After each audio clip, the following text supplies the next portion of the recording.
Salve, salve, querida turma. Aqui quem está falando é o professor Carlos Henrique e na nossa aula de hoje nós vamos abordar a unidade 3 e 4, que tem como título Os Recursos Minerais e Energéticos. Na verdade, a nossa aula de hoje é mais um compacto, sobre esses dois capítulos. É importante a gente ter em mente que quando nós estamos falando dos recursos minerais, ele tem uma grande importância para a sociedade, haja vista que as fases de evolução da humanidade elas são divididas em razão dos tipos de minerais utilizados em cada período, da pedra, do bronze, do ferro, etc. Então, os recursos minerais eles são de extrema importância para o processo evolutivo, Eles fazem parte do processo de construção histórica, Então, deixa eu só deixar algo bem claro, O minério, seja em forma de mineral ou rocha, ele é um recurso muito valioso para a exploração econômica, Então, quando um mineral ele tem um valor de exploração econômica, dá-se o nome de minério, tá bem? A constituição básica de muitos bens de consumo que usufruímos em nosso dia a dia, é de minérios, rodovias, ferrovias, hidrelétricas, termoelétricas, computadores, televisões, celulares, etc. Todos eles utilizam os minérios, Os minérios, no caso brasileiro, é importante a gente saber compreender isso, que existe, algumas áreas que são bem típicas dessa exploração, Então, as áreas mais clássicas, as principais áreas de exploração no Brasil é o quadrilátero ferrífero, é o maciço de Urucum e a Serra dos Carajás. O quadrilátero ferrífero é uma área em Minas Gerais que abrange praticamente 7.000 quilômetros quadrados, delimitada pelas cidades de Belo Horizonte, Santa Bárbara, Itabira, Mariana e Congonhas. Sua produção que se destina aos mercados internos, siderúrgicas no Sudeste e externo, correspondendo a cerca de 50% da produção. Então ela é escoada pelos eixos do Vale do Rio Paraopeba e até o Porto de Sepetiba e Vale do Rio Doce. Então você tem essas duas rotas de escoamento do quadrilátero ferrífero. Outro que nós temos é do maciço de Urucum, no Mato Grosso. Localizado nas proximidades de Corumbá, a distância dos centros consumidores e a falta dos meios de transporte tornam essa jazida uma área de pequena produção. Parte de sua produção é escoada pelo rio Paraguai para os países do Mercosul. Esse é um outro cenário de exploração dos minérios no território brasileiro. E, por fim, o cenário do Carajás. A Serra dos Carajás, no Pará, é uma grande província mineralógica de milhões de toneladas de ferro de alto teor, associada a outros minérios. Desenvolveu-se por meio da implantação de um grande projeto, na década de 70 e de 80, e ajudou a resgatar a credibilidade do Brasil perante os banqueiros internacionais durante a década de 80, a famosa década perdida.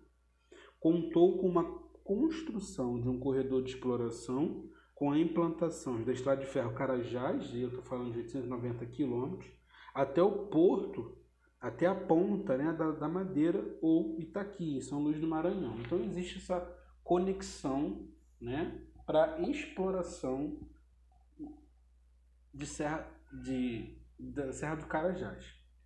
Algo que a gente precisa destacar sobre a questão dos impactos ambientais é que a atividade mineradora ela gera uma enorme, um enorme impacto ambiental, tá certo?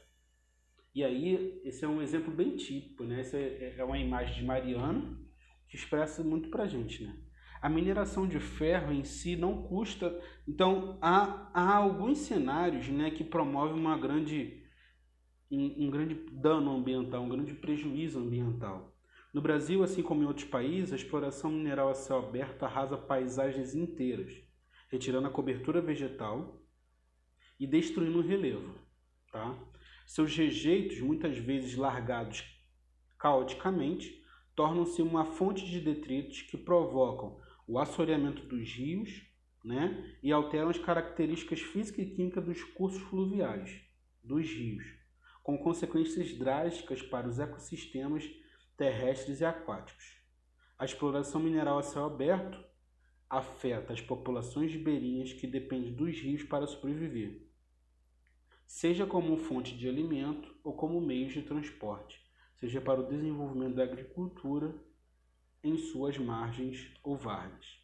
Então você tem, tanto no cenário onde se utiliza, né, de um grande aparato tecnológico, ou no cenário que é mais rústico, né, que não adota esse aparato, né, tanto a mineração em larga escala como aquela, né, que não adota, você tem uma atividade muito danosa ao meio ambiente. E é necessário o que nós chamamos na parte ambiental de estudo de impacto ambiental, um EIA, né?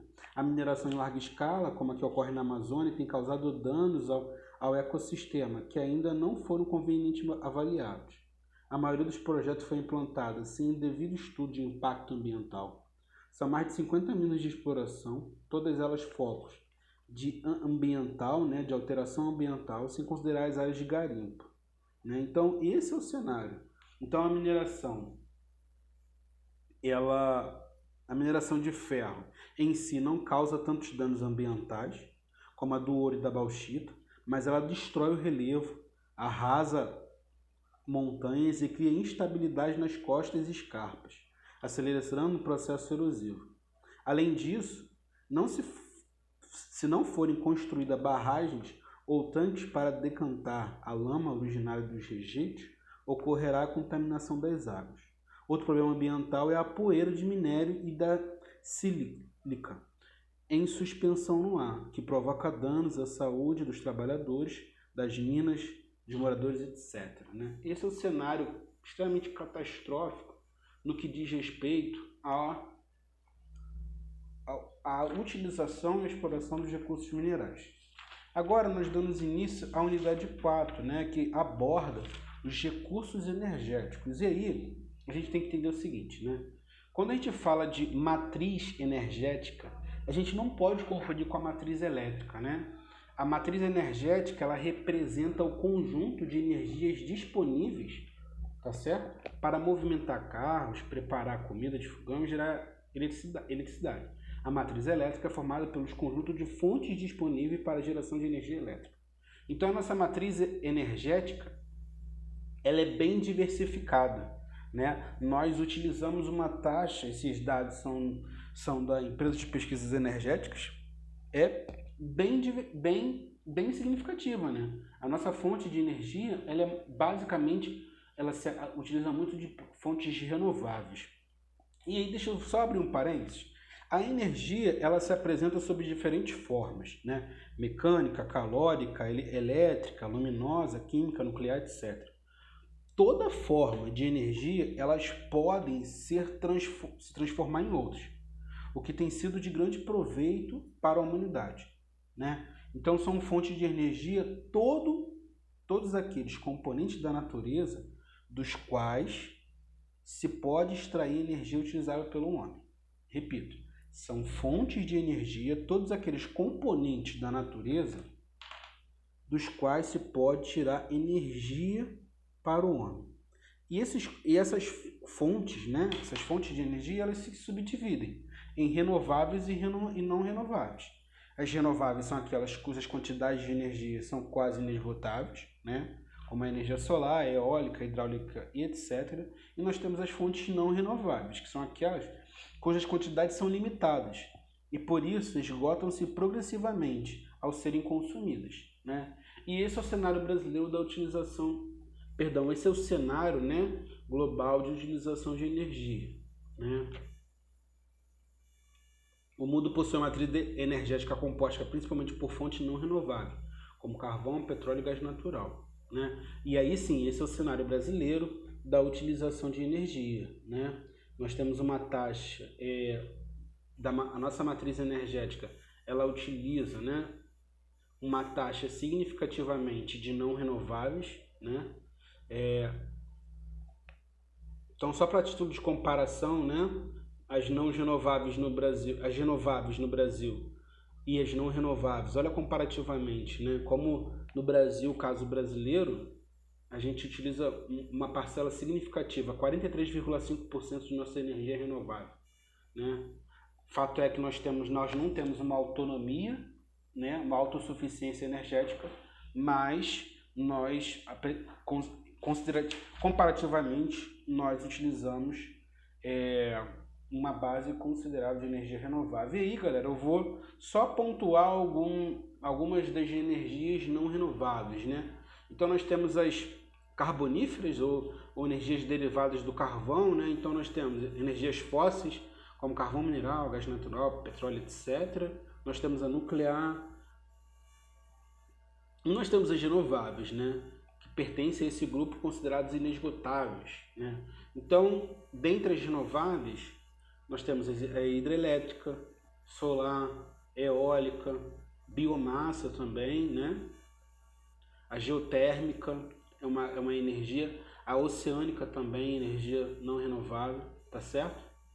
E aí, queridos, eu gostaria de só fazer uma observação para vocês para encerrar nossa aula, né?